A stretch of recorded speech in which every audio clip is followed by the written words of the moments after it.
جراديشار لعيب مميز جدا، واهم حاجه بتميز جراديشار انه ايجابي جدا جدا على المرمى. في الخمس ممرات الهجوميه اللي بيتحرك فيهم الحقيقه ايجابي جدا. ربما ازعم انه اهم لاعب في الاهلي يتميز بالايجابيه. يعني ايه ايجابيه؟ يعني دايما الكره هو بيستلمها سواء تحت ضغط او في مساحه مفيش فيها ضغط، هو بيستلمها بتميز وبيسلم الكوره باكثر من رائع، بشكل اكثر من رائع.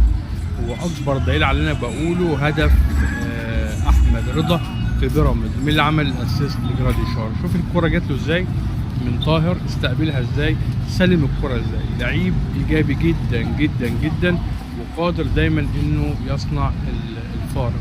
الحقيقه محتاج مدرب يستغله استغلال امثل علشان تاخد منه اكبر استفاده ممكنه، لانه لاعب زي ما بنقول بيتحرك على الاطراف بتميز، بيعمل الاوفر بتميز، بيتحرك في انصاف المساحات، بياخد معاه اكتر من لاعب، قادر على ان هو يكون دايما ايجابي على مرمى المنافس، وقادر دايما على صناعه الفارق. كمان في العمق زي هدف احمد رضا في بيراميدز، زي قلنا انه لاعب مميز جدا وقادر انه يحقق التميز بشكل كبير.